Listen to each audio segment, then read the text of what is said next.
आपसे एक क्वेश्चन है। गुरुजी, सब बोलते हैं कि जो भी होता है भगवान के रूप से होता है, पर मुझे भगवान में विश्वास नहीं है। ठीक है। तो मेरी मम्मी ने कहा था एक बार गुरुजी के पास जाना, उनसे ही क्वेश्चन करना, वो आपको बताएंगे कि भगवान होते हैं कि नहीं। आप बताओ, भगवान होते हैं कि नहीं? मुझे लगता नहीं होते।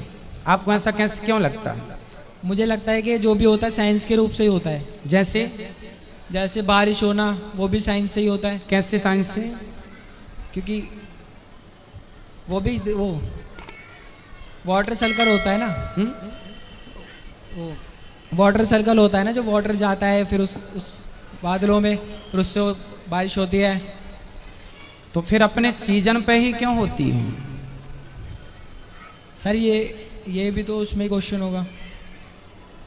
देखो, आप ठीक कह रहे हैं, हर चीज में साइंस है। यस। पर ये बताओ कि समुद्र के अंदर द्वारिका मिली है भगवान श्री कृष्ण की, उसमें क्या साइंस है? वैज्ञानिकों ने तो बनाया नहीं होगा पानी के अंदर। गुरुजी, मेरे को पता नहीं है अभी कि मिली है द्वारका उसमें। आप गूगल पर, यूट्यूब पर देखिए, 3-4 साल पहले भारत के वैज्ञानिकों ने समुद्र के अंदर एक नगरी पाई। बड़े बड़े वैज्ञानिकों ने रिसर्च किया तो पता चला कि ये नगरी वही 5,500 साल पुरानी है। ये मैं नहीं बोलता, साइंस दावा करता है। तो साइंस दावा कर रहा है कि ये नगरी 5,500 साल पुरानी है। साइंस में तो यही पढ़ाया जाता है कि मोहनजोदड़ो हड़प्पा संस्कृति के पहले कुछ नहीं था। 2000 साल पुरानी घटना है मोहनजोदड़ो हड़प्पा संस्कृति की। तो फिर पानी के अंदर द्वारिका का मिलना, इस बात के सबूत है कि साइंस केवल 2000 पुरानी बात जानती है और हमारे शास्त्र हजारों साल पुरानी बात जानते हैं। ये मैं नहीं प्रूव कर रहा हूँ, साइंस प्रूव कर रहा है। अब दूसरा, गुरुजी, अंतरिक्ष से आपने सुना होगा, ऊपर अंतरिक्ष में ओम की ध्वनि निकल रही है, ऐसा साइंस ने माना है। आपने पढ़ा है साइंस का ये? नहीं गुरुजी। आप गूगल करके देखिए मेरी हर बात को, गूगल पे आपको सब मिलेगी। नासा के साइंटिस्टों ने, रसिया के साइंटिस्टों ने और भारत के साइंटिस्टों ने, सबने मिल करके जब दुनिया में ऊपर पृथ्वी ब्रह्मांड में ऊपर एक यंत्र लगाया कि ब्रह्मांड में ध्वनि कौन सी है, क्या गूंज रहा है, तो पता चला ओम गूंज रहा है, ओम। और ओम हमारे वेदों का पहला अक्षर है, प्रणव है ना, इसलिए ओम। तो ये सिद्ध हो गया कि जो हम पढ़ रहे हैं ओम, ये ब्रह्मांड में भी गूंज रहा है। ऐसा मैं नहीं साबित करता, साइंस।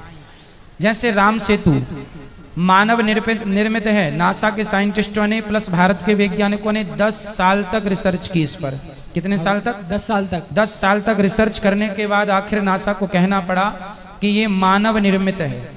तो आज जो अवशेष है हमारे देश में, भगवान श्री राम के द्वारा निर्मित जो राम सेतु है, तो उससे ये सिद्ध होता है कि ये राम सेतु हमारे पुराणों में इसका उल्लेख है, और केवल लिखा नहीं है पुराणों में, उसका सबूत है राम सेतु। तो जब राम सेतु है तो फिर राम के भी होने की सत्यता मालूम हो गई कि जब राम का सेतु मिल गया तो राम भी है। तो साइंस भी तो प्रूव कर रहा है। आप बद्रीनाथ जाइए, केदारनाथ जाइए, बद्रीनाथ में पूरा बर्फ का माहौल रहता है, सुना आपने? बद्रीनाथ जी में पूरा बर्फ का माहौल, पूरा पहाड़ों में क्या होता है? बर्फ होता है। पर वहाँ बद्रीनाथ जी के मंदिर के ठीक सामने एक कुंड है, उस कुंड में गर्म पानी आता है। कहाँ से आता है आज तक किसी वैज्ञानिक को नहीं पता, जबकि चारों तरफ बर्फ है। वहाँ की नदी भी जो है बिल्कुल बर्फ जैसी ठंडी है, लेकिन वहाँ गर्म पानी इसलिए है कि भगवान को पता था कि भक्त लोग यहाँ आएंगे और यहाँ भगवान का भजन करेंगे, सर्दियों में ठिठुरेंगे, तो उनको कोई गर्म पानी, तो प्राकृतिक गर्म पानी है, किसी ने किया नहीं। आप कभी जाएंगे तो ये साइंस आपको मिल जाएगा। तो आखिर हमारे जो सनातन धर्म में ये ठंडियों की जगह गर्म पानी मिलना, राम सेतु का मिलना, द्वारिका का मिलना, भगवान श्री कृष्ण ने 5,500 साल पहले महाभारत के युद्ध में वो अर्जुन का रथ चलाए थे, आप मानते हैं? कुरुक्षेत्र में पुरातत्व विभाग ने जब खुदाई की तो आज भी अवशेष मिल रहे हैं महाभारत के। तो इन अवशेषों के मिलने से क्या सिद्ध हो रहा है कि भगवान कोई कल्पना नहीं है, भगवान प्रत्यक्ष थे। कितने सबूत मिल चुके हैं। अब फिर भी कोई कहे कि मैं ईश्वर को नहीं मानता, तो फिर मेरा सवाल आपसे है कि यदि आप ईश्वर को नहीं मानते तो नहीं मानने में बताइए आपका फायदा क्या है? कुछ फायदा नहीं है। और यदि आप मानेंगे तो नुकसान क्या है? नुकसान भी कुछ नहीं है। फिर जब फायदा भी कुछ नहीं, नुकसान भी कुछ नहीं, तो मान लो आपके पिताजी का नाम बताओ क्या है? पप्पू सिंह। पप्पू सिंह, वो आपके पिताजी हैं, आपके पास क्या सबूत है? प्रूफ तो नहीं है। प्रूफ नहीं है। जब बिना प्रूफ को आप एक आदमी को बाप कह सकते हैं तो भगवान की प्रूफ की जरूरत ही क्या है।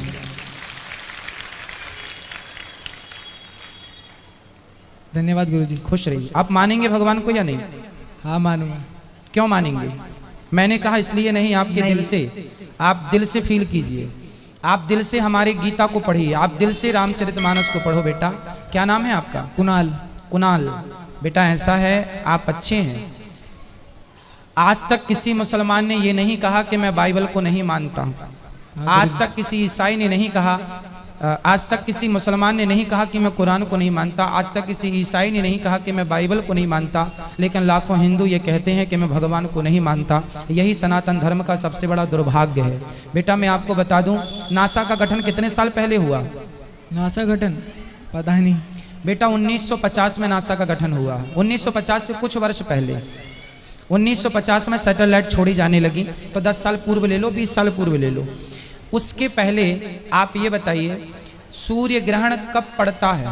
ये कौन बताता है? सूर्य ग्रहण किस तारीख को कितने बज के कितने मिनट पे पड़ेगा, कौन बताता है?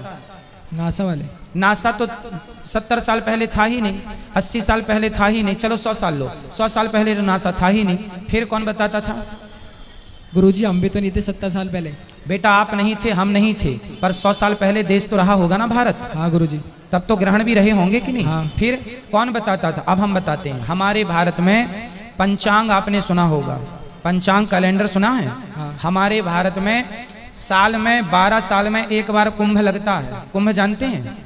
नहीं गुरुजी। कुंभ नहीं जानते? नहीं। हरिद्वार में 12 साल में एक बार कुंभ लगता है। प्रयागराज में कुंभ का मेला भी लगा था। हाँ, हाँ, हाँ, कुंभ का मेला लगा था ना। तो ये कुंभ का मेला कब से लग रहा है आपको पता है? नहीं गुरुजी। हजारों साल से चला आ रहा, कोई आज से नहीं लग रहा बेटा, हजारों साल से। और 12 साल में किस तारीख को कब से कुंभ स्टार्ट होगा? हमारे भारत के ऋषि मुनियों ने पंचांग में 100 साल पहले, 100 साल बाद किस तारीख को किस डेट पर चंद्र ग्रहण सूर्य ग्रहण कितने बज के कितने मिनट पे पड़ेगा। साइंस तो नासा को आज पता चला, हमारे ऋषि मुनियों ने पंचांगों के द्वारा ये गणना हमको हजारों साल पहले बता दी थी। तुलसीदास जी ने हनुमान चालीसा में पृथ्वी से सूर्य कितना दूर है बताओ? पृथ्वी से सूर्य? हाँ बहुत दूर है। 14 अरब किलोमीटर। कितना? 14 अरब। 14 अरब किलोमीटर दूर है पृथ्वी से सूर्य, वैज्ञानिक कहते हैं। और यही बात गोस्वामी तुलसीदास जी ने हनुमान चालीसा में लिख दी। युग सहस्त्र योजन पर भानु। अब आप योजन का और सहस्त्र युग का हिसाब निकालेंगे तो 14 अरब ही निकल के आएगा। युग सहस्त्र योजन पर भानु, लीली होता ही मधुर फल जानू। तो साइंस बेटा जो कह रहा है हमारे ऋषि मुनियों ने लिख दिया। बताइए गुरुत्वाकर्षण का सिद्धांत किसने दिया? गुरुत्वाकर्षण का? हाँ न्यूटन ने। न्यूटन? किसने? न्यूटन। न्यूटन ने गुरुत्वाकर्षण का सिद्धांत कब दिया? पता नहीं। नहीं पता? लगभग 300 साल पहले। लेकिन आप आश्चर्य मानेंगे कि न्यूटन के पहले हजारों साल पहले हमारे महर्षि कणाद हुए हैं, उन्होंने गुरुत्वाकर्षण का सिद्धांत दिया है। महाभारत में आपने सुना होगा रावण के पास कुछ अमर सेना थी और भगवान श्री कृष्ण की जो सेना थी ना वो भी अमर थी, जो कौरवों के पक्ष में लड़ रही थी, जिसका नाम था नारायणी सेना। नारायणी सेना तो कभी मरेगी ही नहीं। फिर उसका क्या किया गया जानते हैं? उसको भीम भैया ने यहाँ से फेंक के कहाँ पहुँचाया? जो गुरुत्वाकर्षण का आज भी सैटेलाइट वहाँ भेजी जाती है जहाँ पृथ्वी का गुरुत्वाकर्षण समाप्त हो जाता है, तो वहां पर फेंका। तो पता था ना कि कितनी दूरी से गुरुत्वाकर्षण समाप्त हो रहा है। हाँ। तो महाभारत में, रामायण में ये सारी चीजें का उल्लेख है। महाभारत में ये तक लिखा हुआ है कि उस जमाने में भी बंदूकें चलती थी, उस जमाने में भी तोपें चलती थी, ब्रह्मास्त्र जैसी मिसाइलें उस जमाने में भी थी। तो आज का साइंस और तब का साइंस बेटा बहुत सारी बातें हो सकती हैं इसमें। ईश्वर संदेह का विषय नहीं है बेटा, श्रद्धा का विषय है। जब मुसलमान को, जब क्रिश्चियन को अपने धर्म ग्रंथों पर श्रद्धा संदेह नहीं है तो हम हिंदुओं को भी नहीं होना चाहिए। ये आप सभी की जिम्मेदारी है, आप सभी युवाओं की जिम्मेदारी है। चलो आप कहते हैं कि मैं ईश्वर को नहीं मानता, आप कहते हैं मैं बाबाओं को नहीं मानता। चलो थोड़ी देर के लिए आप बोलो अनिरुद्धाचार्य जी मैं आपको नहीं मानता, बोलो एक बार। पर मैं आपको तो मानता हूँ। मानते हो? Thank you. पर देखो अब कोई मेरे से कहे, कोई कहे कि मैं अनिरुद्धाचार्य को नहीं मानता, उनकी बातें नहीं मानता, तो ये बताओ कि अनिरुद्धाचार्य कहता क्या है? मैं क्या आपको शराब पिलाने की बातें करता हूँ? नहीं। क्या मैं बीड़ी पिलाने की, गांजा पिलाने की? उल्टे मैं हमेशा माँ बाप की सेवा करने की बातें करता हूँ। जबकि आप आज के युवाओं को देखो, आप कहते हैं ईश्वर को नहीं मानते, आप जैसे तमाम भाई लोग ईश्वर को ना मान करके वो शराब पी रहे हैं। क्या शराब पीना सही है? क्या गुटखा खाना सही है? नहीं। क्या पर नारी पर स्त्री पर दृष्टि डालना सही है? नहीं। तो आज के बच्चे ईश्वर को ना मान के जा कहाँ रहे हैं? चलो आप ईश्वर को नहीं मानते, यदि नहीं मानते और फिर सही रास्ते पे चल रहे हैं, सत्य बोल रहे हैं, माँ बाप की सेवा कर रहे हैं, अच्छे काम कर रहे हैं, तो मैं फोर्स नहीं करूंगा कि ईश्वर को मानो। अरे ईश्वर को मानना इसलिए कि हमें पॉजिटिव विचार प्राप्त हो, पॉजिटिविटी प्राप्त हो, इसलिए मानना चाहिए ईश्वर को। क्योंकि हमारे सारे पॉजिटिव विचार हमारे धर्म शास्त्रों में, गीता में लिखा है कर्मण्येवाधिकारस्ते।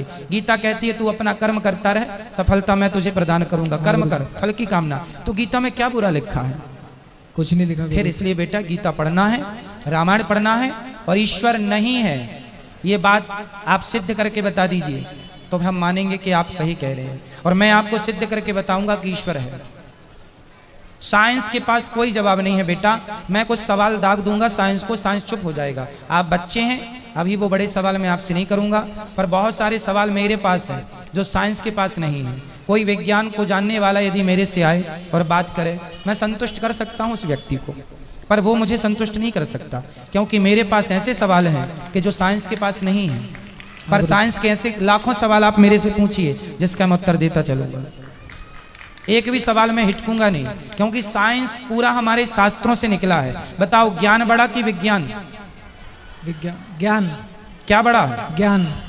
हाँ, आपने ठीक कहा, ज्ञान बड़ा है, ज्ञान बाप है और विज्ञान ज्ञान का बेटा है। तो ज्ञान तो हम लोग, हमारे वेद पुराणों में ज्ञान ही ज्ञान तो भरा है, विज्ञान तो बेटा है, इसलिए ज्ञान से विज्ञान निकला है। इसलिए ज्ञान ऑलरेडी जर्मनी में ऑलरेडी हमारे वेदों पर रिसर्च की जा रही है, फिर नए नए आविष्कार किए जा रहे हैं।